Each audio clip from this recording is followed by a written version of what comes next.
ada CCTV yang pada dasarnya mengarah langsung terhadap meja 54. Ada 15 detik yang sangat krusial, poin penting yang mampu membuktikan bahwa J tidak bersalah.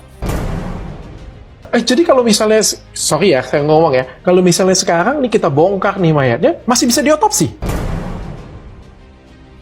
Fakta baru mencengangkan tentang kasus Jessica Wongso. Video yang sebelumnya diperlihatkan oleh ayah Mirna, di mana ada tangan yang terlihat seperti menaruh racun pada kopi Mirna, dicurigai adalah tangan Hani, sahabat dari Mirna dan Jessica. Banyak netizen yang menduga bahwa rekaman tersebut adalah tangan Hani, bukan Jessica. Dugaan tersebut diperkuat karena Hani menolak diwawancarai oleh Netflix soal kasus Jessica. Bahkan Hani memblokir tim Netflix yang ingin mengulik soal kematian Mirna. Dr. Richard Lee pun menanyakan kepada Dr. Jaja soal kesanggupannya jika dimintai untuk mengotopsi mayat Mirna yang sudah terkubur selama 7 tahun. Akankah Dr. Jaja bisa mengungkap kebenaran yang sesungguhnya? Apakah benar sebenarnya Hani yang berniat untuk membunuh Mirna? Aku akan menyampaikan dua hal terkait perkara J, kawan. Jadi perhatikan dengan cara seksama, oke? Poin pertama adalah ada CCTV yang pada dasarnya mengarah langsung terhadap meja 54. Baik sebelum M dan H itu datang atau setelah M dan H itu datang. Jadi pada dasarnya ada 15 detik yang sangat krusial. Jadi hal itulah yang harus diketemukan, kawan. Karena 15 detik yang aku pernah sampaikan berkali-kali adalah poin penting yang mampu membuktikan bahwa J tidak bersalah. Karena itu poin yang langsung atau direct melihat meja 54 tanpa angle apapun. Oke? Itu poin pertama. Yang kedua adalah ada seseorang yang memang menolak mengisi atau menolak diwawancara untuk masuk dalam dokumenter Ice Cold.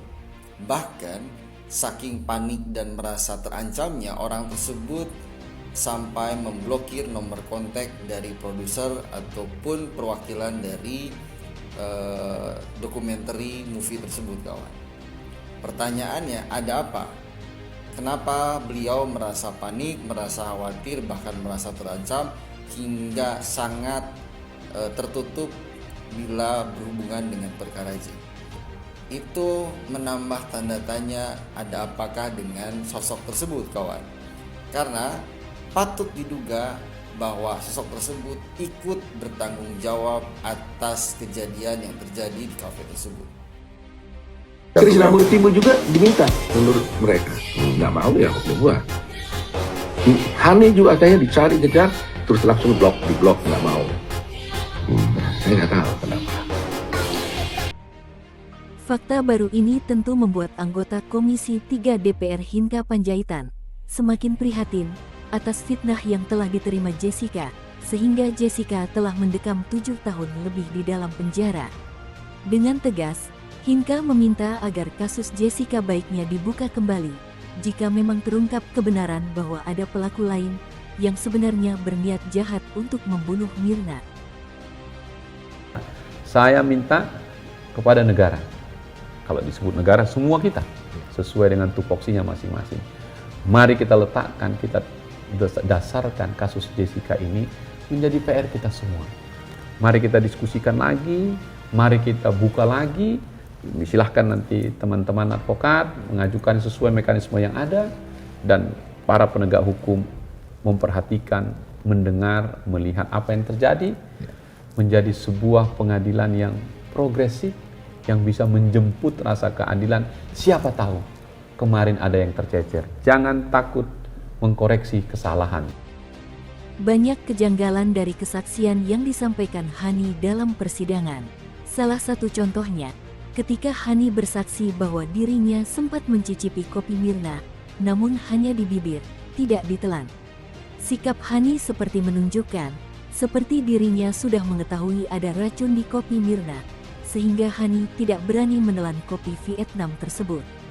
Sebelumnya, ayah Mirna memang sempat menampilkan video CCTV yang menyorot meja Hani, Jessica dan Mirna di Cafe Olivier. Dalam video tersebut, Terlihat tangan yang tampak seperti menaruh racun di kopi Mirna. Namun tangan tersebut diyakini bukan tangan Jessica. Karena pada saat kejadian, tangan kiri Jessica menggunakan jam. Sedangkan tangan pada video tersebut tidak menggunakan jam. Netizen pun curiga, tangan tersebut sebenarnya adalah tangan Hani. Dokter Jaja sebagai ahli forensik pun mengungkap soal kemungkinan jenazah Mirna diotopsi kembali untuk mengungkap kebenaran dan membebaskan Jessica dari penjara. Kalau 6 bulan habis pasti sidang tuh 6 bulan tuh. Tahu nggak berapa lama yang paling lama saya melakukan otopsi?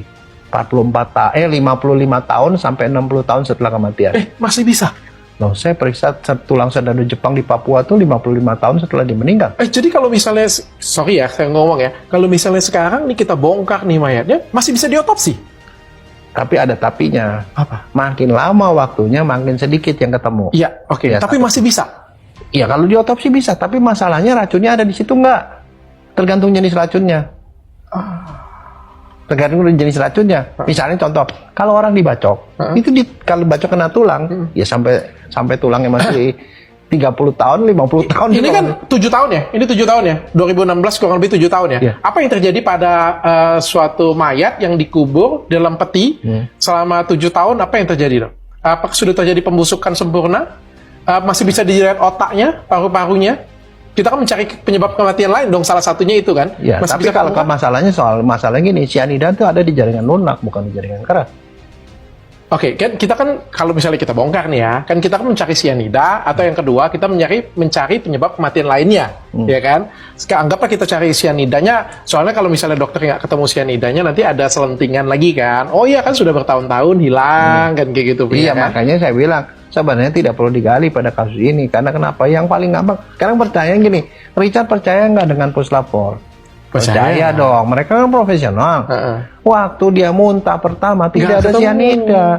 Terus yang ini semua sampel tuh kalau dikirim ke lab lain sih ya kita nggak percaya mungkin. Tapi yang periksa di institusi yang sama diperiksa yang setelah 3 hari pun ketemu 0,2 di lambung dan di tempat lain tuh tidak ada apa-apa. Yang jelas matinya bukan karena sianida, mati karena yang lain dibunuh orang nggak tahu kayak gitu. Begitu. Nah, makanya itu yang ngomong kan saya aja loh. Yang dijadiin saksi itu Prof. Ong Beng Beng yang dari Australia. Yang dideportasi. Iya, dia bilang no cyanida. Another case possible. Dia bilang natural death kan. Nah itu. Habis itu saya. Habis saya tuh besoknya tuh ada profesor ahli PA patologi anatomi dan ahli forensik dari Unhas. Prof itu Gatot Lawrence namanya. Profesor tuh. Dia juga menghadiri ini ngomongnya sama. Tadi ada beberapa hal ya yang kalau mau saya tuh poin pertama, kalau nggak diotopsi tidak ada sebab mati. Kalau tidak ada sebab mati tidak ada yang bisa dipersalahkan kan. Yang kedua, tanda-tandanya itu tidak khas gejalanya ke arah cyanida. Yang ketiga, pemeriksaan labnya itu tidak ada metabolit ataupun racun di dalam tubuh. Udah gitu aja. Saya yang lain-lain sih nggak mau dengar. Bahkan sepanjang itu ceritaan itu pengadilan saya nggak pernah dengerin TV loh, nggak pernah lihat TV. Saya cuma begitu datang kepala saya cuma kosong, saya cuma ngomong ilmu saya aja. Kan kita sesuai dengan batasan kita saja ya. Iya, saya cuma ngomong gitu. Tapi kalau misalnya kita bongkar 7 tahun itu sebenarnya masih bisa dicek keadaan paru-paru, otak dan lain sebagainya masih bisa. Iya, kalau masih ada jaringannya, masih kita mana tahu. Kan itu kan tergantung dari kondisi di bawah. Tapi 55 tahun aja itu masih bisa di ini ya. Tulang. Otopsi ya. Tulang belulang. Jadi waktu itu saya masih ketemu. Oh ini orang ini ditembak di badara di sini masih kelihatan itu ada darah masih hitam di situ di tulangnya. Oke. Dok, kalau misalnya kita ngomong tadi ya, kita ngomong sianida ya 7.000 ya tadi ya, 7.000 ya. Kan pada waktu kejadian kan Mirna minum, habis itu temennya kalau nggak salah saya sempat cicip ya, sebibir ya kayak gitu punya. Kalau misalnya 7.000 apa yang terjadi kalau temennya cicip sebibir? Temannya paling sedikit dia muntah-muntah juga. Dia nggak mati mungkin tapi dia muntah-muntah.